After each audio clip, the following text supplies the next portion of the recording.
सभी को मेरी ओर से नमस्ते। मैं हूं अंजलि पटेल और आज हम हिंदी विषय में कक्षा 9 में व्याकरण विभाग पढ़ेंगे। छात्रों, क्या आप जानते हो कि हम जो एक वाक्य बनाते हैं, जो शब्द होते हैं उसके अंदर, वो किससे बनते हैं? शब्द है जो वो मूलाक्षरों से बनते हैं और उससे उन मूलाक्षरों को एक होकर एक पूरा शब्द बनता है और उस शब्द को जोड़ जोड़कर हम एक पूरा वाक्य निर्माण करते हैं। जैसे कि मैं अभी हिंदी विषय पढ़ा रही हूँ, तो उसको बदलकर हम एक वाक्य ऐसा ले लेते हैं कि सीमा हिंदी विषय पढ़ा रही है। तो पहले उसमें संज्ञा और विशेषण क्या होगा? संज्ञा क्या होती है? सीमा, जिसका नाम होता है वह नाम, संज्ञा यानी कि एक नाम, और विशेषण वह हिंदी विषय पढ़ाती है, यानी कि वह पढ़ाती है, यह उसका विशेषण है। तो यह एक पूरा वाक्य है जिसमें प्रथम पद और पूर्व पद और उत्तर पद की जो तुलना की गई है, उससे पूरा एक वाक्य का निर्माण होता है। छात्रों, हम इस व्याकरण विषय में आज शब्दों के योग से बनने वाले शब्दों के बारे में पढ़ेंगे, यानी कि उसे हम समास कहते हैं। आज हम हिंदी विषय में व्याकरण विभाग में समास पढ़ेंगे।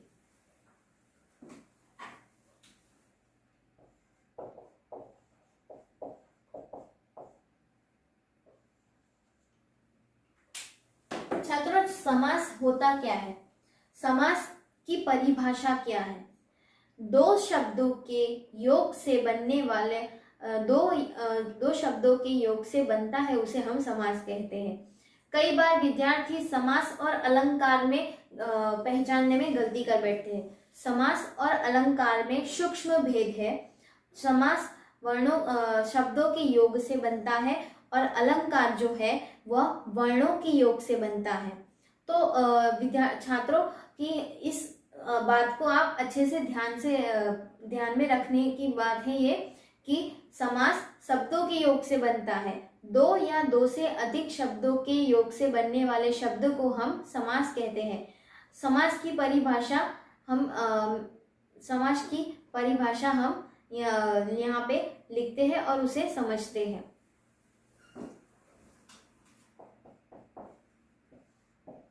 समास की परिभाषा।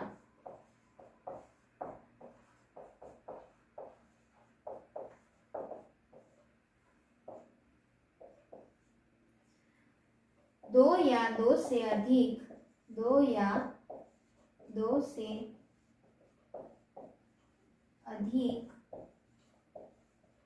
शब्दों के योग से बनने वाले शब्दों को समास कहते हैं।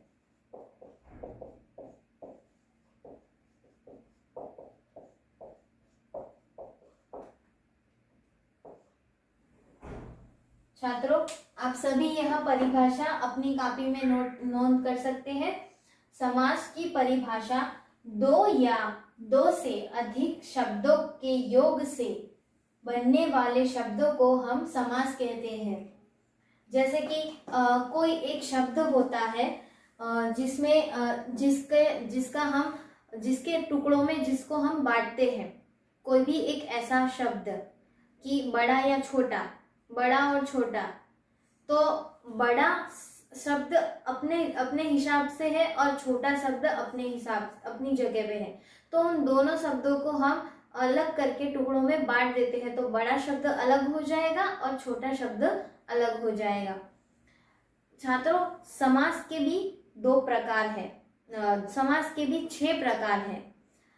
आइए हम समास के प्रकारों के बारे में जानते हैं। उसमें सबसे पहला प्रकार है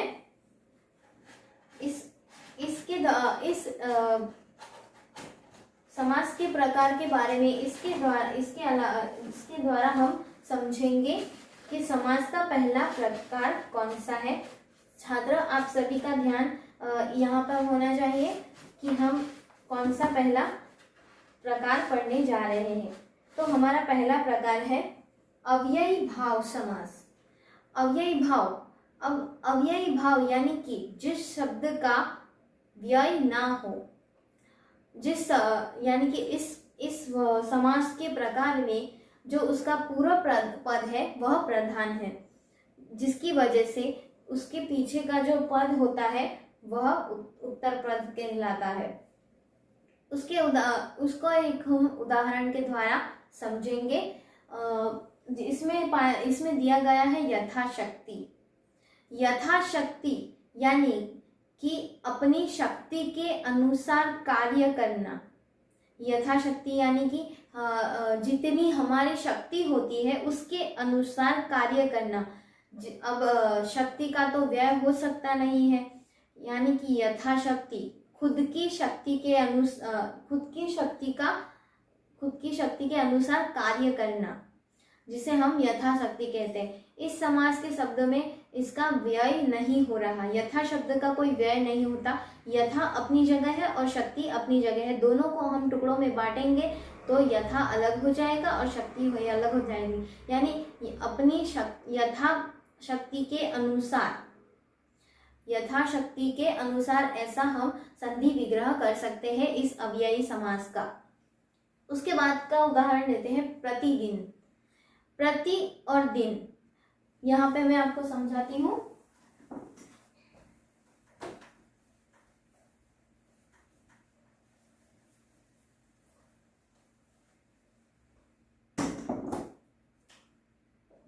प्रतिदिन, तो प्रति यानी कि रोज और दिन यानी कि दिवस। तो प्रति यानी कि ये शब्द और ये शब्द, इन दोनों को हम टुकड़ों में बांट देते हैं। प्रतिदिन, प्रति के अनुसार दिन,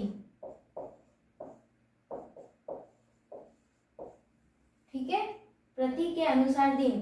प्रति यानी इसका एक शब्द और भी होता है कि हर रोज। प्रति यानी हर रोज। प्रतिदिन यानी उसका वियोग हम करेंगे तो उसमें ऐसा होता है कि प्रति और दिन दोनों ही अलग अलग शब्द है, जिसका हमने संधि विग्रह करना है प्रति के अनुसार दिन, ठीक है। उसके बाद का हमारा समास का प्रकार है जो दूसरा प्रकार है। इस अव्ययी भाव में किसी भी शब्द का व्यय नहीं होता है। अव्यय प्रत्येक, जैसे कि हम एक और उदाहरण ले लेते हैं कि प्रत्येक, प्रति एक यानी एक व्यक्ति। प्रत्येक यानी उसका अव्ययी भाव से हम उसका समास को वह एक अव्ययी भाव समास कहलाता है। तो प्रत्येक यानी एक व्यक्ति, उसको हम प्रत्येक के शब्द को हमने टुकड़ों में बांट दिया कि एक व्यक्ति। तो हम इसका दूसरा प्रकार देखते हैं।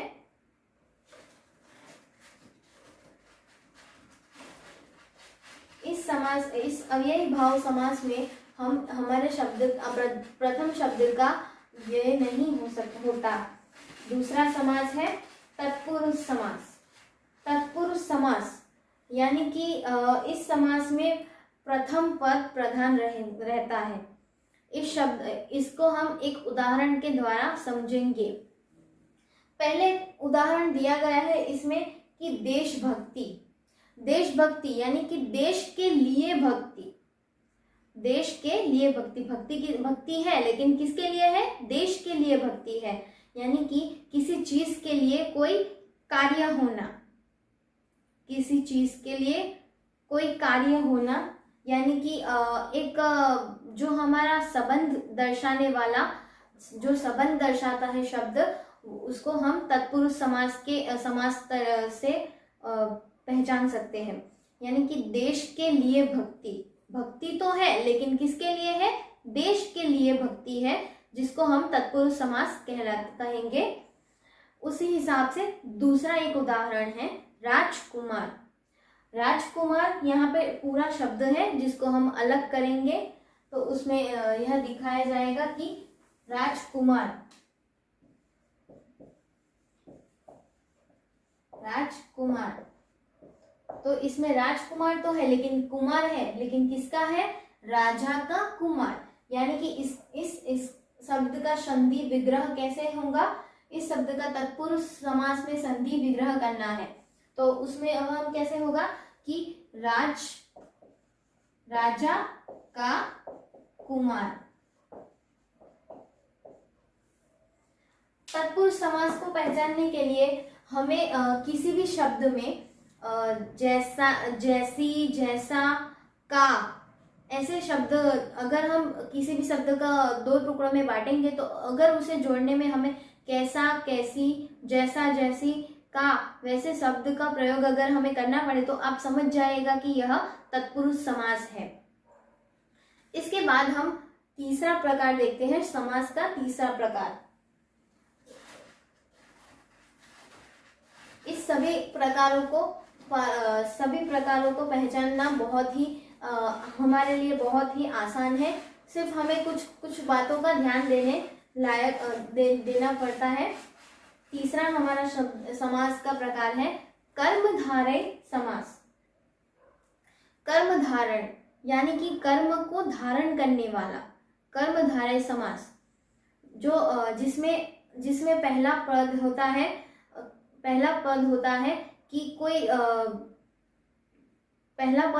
कि कोई व्यक्ति या कार्य, और दूसरा पद होता है जिसमें कार्य करने योग्य क्षमता। तो हम इसमें उदाहरण के द्वारा हम इसे समझेंगे। नील गगन, नील गगन यानी नीला गगन, नीला आकाश, इसका हम संधि विग्रह करेंगे नीला गगन। दूसरा शब्द है पीतांबर। उसका उदाहरण हम ऐसे देखेंगे कि पीतांबर, पीतांबर यानी कि पीत और अंबर दोनों शब्दों को हम एक ही शब्द है लेकिन हम उसका संधि विग्रह करना है तो पीत से अंबर यानी पीतांबर, पीत जैसा अंबर।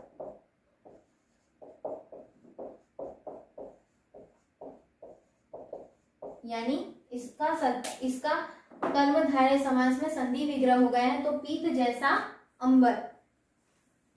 ऐसे ही एक और उदाहरण हम ले लेते हैं कि क्रोधाग्नि, क्रोधाग्नि यानी कि क्रोध जैसी अग्नि। क्रोधाग्नि यानी कि अगर हम एक उदाहरण ऐसा लें कि किसी व्यक्ति को बहुत क्रोध आ रहा है जो अग्नि के समान है, यानी क्रोध के समान अग्नि। क्रोधाग्नि यानी कि क्रोध के समान अग्नि। क्रोध तो है लेकिन किसके समान है? अग्नि के समान, तो उसको हम क्रोधाग्नि कहते हैं। दूसरा उसका एक उदाहरण लेते हैं कि चंद्रमुखी। चंद्रमुखी तो चंद्रमुखी यानी कि चंद्र के जैसे मुख वाली, चंद्र के जैसे मुख वाली, चंद्र के जैसे यानी कि चंद्र जैसा मुख, चंद्र जैसा मुख। यह संधि विग्रह हो गया कि चंद्र जैसा मुख। कर्मधारय समास में अगर संधि विग्रह में चंद्रमुख शब्द दिया जाए तो हम उसे कैसे पहचानेंगे कि चंद्र जैसा मुख। हम इस समास का चौथा प्रकार देखते हैं। कर्मधारय समास में हमेशा ही हमें कर्म जो शब्द में आता है उसे हम पकड़ ले तो हमें यह समास पहचानने में कभी भी मुश्किलें नहीं आएगी। इसका चौथा प्रकार है द्विगु समास। छात्रों, द्विगु समास को पहचानना बहुत ही सरल है। द्विगु समास में हमेशा ही जो भी प्रथम पद होगा वो हमेशा ही संख्या होगी। इसीलिए उसके आगे का कोई पहला उसका कोई भी शब्द एक संख्या से शुरू होगा और किसी मास है या फिर कोई भी वस्तु है उसके ऊपर वह खत्म होगा। तो हम एक उदाहरण हम ले लेते हैं कि नवग्रह, इसमें लिया गया है द्विगु समास का एक उदाहरण है कि नवग्रह। अब नव यानी कि संख्या, 9 संख्या है और ग्रह जो चीज है, ग्रह है वो अलग है। हमारे ब्रह्मांड में अलग अलग तरह के ग्रह है जिससे एक पूरा मंडल बनता है और उसमें अलग अलग एक ग्रह का जो समूह बनता है उसे हम नवग्रह कहते हैं। ऐसा ही ये पूरा एक शब्द बन गया जिसको ये पूरे मंडल को समाने वाला एक शब्द है नवग्रह। तो अब इसे हमें पहचानने के लिए, द्विगु समास में हमें पहचानने के लिए सबसे बड़ा महत्व है उसकी संख्या का। कभी भी ऐसे कुछ शब्द दिए जाए कि चौमास है या कोई त्रिगुणी है, ऐसे कोई शब्द यानी कि जो संख्या दर्शाने वाला शब्द, उसको हम द्विगु समास के तौर से पहचानेंगे। तो इसमें है नवग्रह, नवग्रहों वाला यानी कि नवग्रह, इसका हम संधि विग्रह करेंगे कि नवग्रहों वाला यानी कि नवग्रह। दूसरा उदाहरण हम देखते हैं चौमास।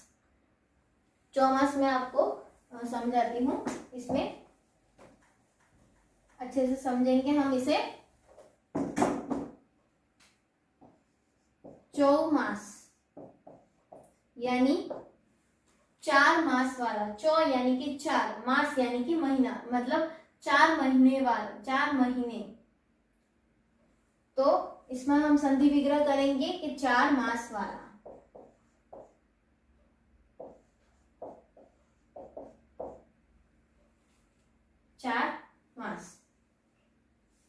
इसके बीच हम ऐसे भी लिख सकते हैं और 4 और मास ऐसे भी लिख सकते हैं। इसका संधि विग्रह 4 मास भी हो सकता है, यानी कि चौ है तो इसमें 4 होगा और मास है तो इसमें 4 महीने भी लिख सकते हैं और मास भी लिख सकते हैं, दोनों ही हम इसमें लिख सकते हैं। द्विगु समास में एक और हम उदाहरण देखते हैं कि अष्टधातु। अष्टधातु यानी कि अष्ट यानी कि जो संख्या दर्शाता है, अष्ट यानी कि 8, जो संख्या दर्शाता है। धातु यानी कि 8 संख्याओं वाली धातु, उसको हम अष्ट धातु के रूप से हम उसको पहचानेंगे। कभी भी द्विगु समास में पहला शब्द संख्या आते हैं तो हम झट से हमें समझ जाना है कि यह द्विगु समास यह है। उसे पहचानने में हमें ज्यादा समय नहीं लगना चाहिए, क्योंकि उसमें संख्या सबसे बड़ी संख्या जो दर्शाती है वह उसी से पता चल जाता है कि यह द्विगु समास है। उसके बाद समास का 5वां प्रकार है द्वंद्व समास। द्वंद्व समास यानी कि द्वंद्व यानी कि युद्ध, शब्दों का आपस में तालमेल न होना लेकिन फिर भी उनका साथ होना। अब इसको हम कैसे पहचानेंगे कि इसमें एक उदाहरण दिया गया है कि जल और वायु दोनों ही अपने अपने अलग गुणधर्म दर्शाते हैं। दोनों को टुकड़ों में बांट दिया जाए तो जल और वायु ऐसे हम लिख सकते हैं। यानी कि इस शब्द का संधि विग्रह द्वंद्व समास का संधि विग्रह जल और वायु ऐसे हम लिख सकते हैं। जल वायु का हो जाता है जल और वायु। दूसरा शब्द है कि दूसरा है माता पिता यानी कि हम उसको संधि विग्रह करते हैं माता और पिता। कभी द्वंद्व समास की एक बहुत बड़ी विशेषता है कि अगर कोई शब्द एक सामने वाला शब्द उसके मतलब उसके विरुद्धी शब्द जैसा हो तो उसके पीछे एक डैश दी जाती है, उसी से हम समझ सकते हैं कि यह द्वंद्व समास है। द्वंद्व यानी कि दोनों शब्दों के बीच एक सामान्य सा युद्ध होना, यानी कि द्वंद्व समास। उसका एक और उदाहरण ले लेते हैं कि गंगा और जमुना यमुना। गंगा और यमुना दोनों नदी ही है, लेकिन कौन सी है? दोनों भिन्न प्रकार की नदियां हैं, गंगा और यमुना।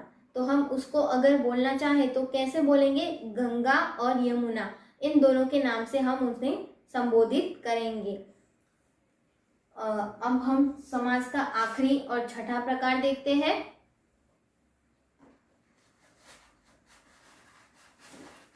दोनों द्वंद्व समास में दोनों शब्दों एक दूसरे के विरोधी शब्द होते हैं। उसी से हम बहुत ही आसानी से उस शब्दों को, द्वंद्व समास को पहचान सकते हैं। उसका छठा प्रकार है बहुव्रीहि समास। आप देख सकते हैं बहुव्रीहि समास, यानी कि जो शब्दों का आपस में मेल हो, लेकिन उसका थोड़ा सा विरोधार्थी भी अंदर हो, लेकिन उसका आपस में तालमेल हो, वैसे शब्दों को हम बहुव्रीहि समास कहेंगे। जिसमें उदाहरण दिया गया है नीलकंठ, यानी कि नीले कंठ वाला। नीलकंठ यानी कि जो शंकर जी होते हैं उन्हें हम कौन से नाम से जानते हैं कि नीले कंठ वाले, नीलकंठ, नीले कंठ वाला, यानी कि जो नीला कंठ धारण करता है वह जिसको नीलकंठ कहते हैं। इसको हम समास में विग्रह कर दिया जाए तो नीले कंठ वाला, नीले कंठ वाला, ठीक है। और दूसरा उदाहरण है पंकज। इसको हम अच्छे से समझते हैं। इस शब्द को हम अच्छे से समझते हैं। पंकज, पंकज यानी कि पंख और कज दोनों। पंख यानी कि पुष्प, पंख यानी कि कीचड़, और उसमें ज लग गया यानी कि वो क्या होता है? पंकज यानी कि कमल। कमल यानी कि जो कीचड़ में खिलने वाला कमल, उसको हम क्या कहेंगे? पंकज। यानी कि इसका हम संधि विग्रह करेंगे कीचड़ में खिलने वाला, कीचड़ में खिलने वाला, जिसको हम पंकज, यानी कि हम बहुव्रीहि समाज से इसको जानेंगे। दूसरा ही है एक और, उसका एक उदाहरण लेते हैं कि बहुव्रीहि समास का है विषधर। विषधर यानी कि विष को धारण करने वाला। विषधर यानी कि जो सर्प होता है वो क्या करता है? विष को धारण करता है, तो उसको हम विषधर के नाम से हम उसको पहचानेंगे। छात्रों, ऐसे ही बहुत सारे शब्द होते हैं जिसको हमें पहचानने में बहुत ही आसानी होगी। अव्ययी भाव समास में है, समास में किसी भी शब्द का व्यय नहीं होता, जिसको हम अव्ययी भाव समास कहते हैं। तत्पुरुष समास में प्रथम पद उसका प्रधान होता है, उसको हम ध्यान में रखकर उसके शब्द को हम चुनते हैं। जिसमें धर्म ग्रंथ तो धर्म के लिए ग्रंथ, भक्ति तो देश के लिए भक्ति, ऐसे शब्दों का हम उसमें प्रयोग करते हैं। तीसरा है कर्मधारय समास, तो जो कर्म को धारण करने वाला होता है, जिसमें कर्म और कार्य दोनों देखे जाते हैं। कोई भी एक शब्द का आपस में मेल होता है, उसमें कर्म जो शब्द दृष्टांत दिखाता है, उस दर्शाता है, कर्म दर्शाता है, उसको हम कर्मधारय समास कहेंगे। चौथा है द्विगु समास। द्विगु समास में हमें जो संख्या पहला उसका प्रथम पद जो है, प्रथम शब्द है, उसका संख्या रहता है, उसे हम द्विगु समास के नाम से पहचानेंगे। पांचवा है द्वंद्व समास, जो आपस में दोनों शब्दों का द्वंद्व करता है, यानी कि दोनों शब्द उसके विरोधी शब्द होते हैं, जिसका हम विग्रह करते हैं, तो उसमें और, या, ये, जिसका, जिसकी ऐसे शब्द आते हैं, उपयोग करने में आते हैं, उसको हम द्वंद्व समास कहते हैं। बहुव्रीहि समास यानी कि नीलकंठ, जैसे कि हमने एक उदाहरण लिया, किसी व्यक्ति का या किसी प्राणी के दर्शाने वाला, किसी व्यक्ति और किसी प्राणी के कार्य को दर्शाने वाला, उसको हम बहुव्रीहि समास कहेंगे। जैसे कि हमने अभी अभी एक उदाहरण देखा कि नीलकंठ यानी नीले कंठ वाला, और विषधर जो विष को धारण करने वाला जो सर्प होता है, यानी विष को धारण करने वाला, वाला, वाले, वाले, ऐसे शब्द का प्रयोग जब हम करते हैं तो वह बहुव्रीहि समास कहलाता है। छात्रों, तो इससे जुड़े कुछ प्रश्न हैं जिसके उत्तर मैं आपको अभी लिखाऊंगी, आपको लिखने हैं।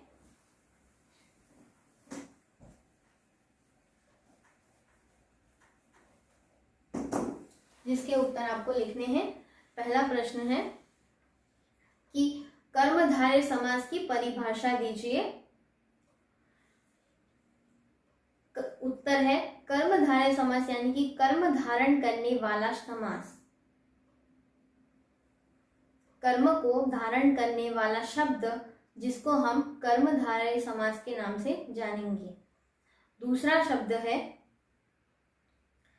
प्रश्न है द्वंद्व समास की परिभाषा दीजिए। तो इस समास की परिभाषा है कि जो दोनों शब्दों को विरोधी पक्ष से जोड़कर एक शब्द बनता है उसे हम द्वंद्व समास कहते हैं। दोनों शब्द एक दूसरे के विरोधी होते हैं, उसको हम द्वंद्व यानी कि दोनों शब्दों में जो चल रहे द्वंद्व को हम द्वंद्व समास कहेंगे। तीसरा प्रश्न है कि तत्पुरुष समास का एक उदाहरण दीजिए, जो आपको लिखना है अपनी इच्छा से। जैसे कि धर्म ग्रंथ मैंने कहा उसी तरह वो आपको अपने हिसाब से लिखना है, अपने समझ के अनुसार आपको उसका उत्तर देना है। छात्रों, अब मैं आपके सामने कुछ शब्द रखूंगी जिसको आपको खुद ही पहचानना है और अपनी कॉपी में स्वयं लिखना है। पहला शब्द है यथार्थ। यह कौन सा समास का प्रकार है, यह आपको लिखना है। इसको आपको पहचानना है कि यह कौन सा समास है। आप इस शब्दों का संधि विग्रह करके आप पहचानने की कोशिश कर सकते हैं। दूसरा शब्द है नीलांबर। तीसरा शब्द है नवरस।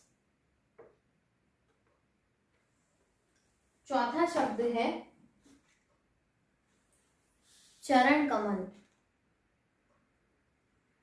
छात्रों, यह सारे शब्दों का आपको संधि विग्रह करके आपको इसके समास कौन से प्रकार के समास के ये शब्द थे वह आपको खुद ही समझकर आपको अपनी कॉपी में लिखना है।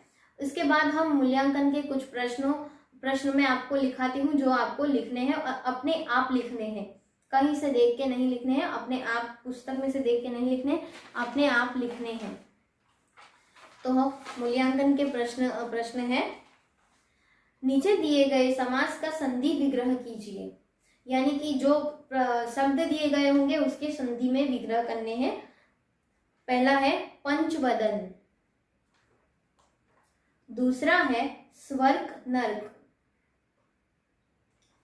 तीसरा है बेहरम बेरहम, चौथा है मीनाक्षी। उसके बाद परिभाषा दीजिए। उसमें पहला है तत्पुरुष समास की परिभाषा दीजिए उदाहरण सहित। यानी कि तत्पुरुष समास की परिभाषा लिखकर उसका एक उदाहरण हमें देना है। छात्रों, आपके लिए एक गृह कार्य का प्रश्न है जो मैं अभी आपको लिखाती हूँ, वह आपको लिखकर अपनी कॉपी में मुझे भेजने हैं। प्रश्न है,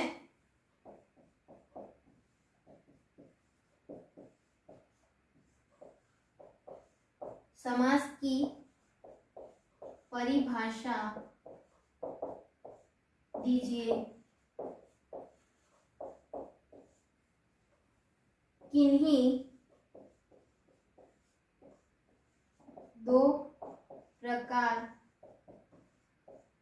के उदाहरण स्पष्ट कीजिए।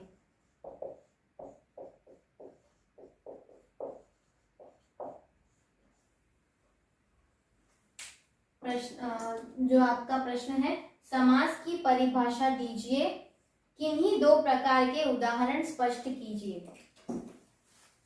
छात्रों, इसी के साथ हम अपना वीडियो यहीं पे हम अपना आज का वीडियो यहीं पे पूर्ण करते हैं और इसके बाद हम आखिरी नेक्स्ट वीडियो में हम फिर से मिलेंगे नए व्याकरण ग्रंथ के साथ। तब तक के लिए आप सभी को मेरा नमस्ते।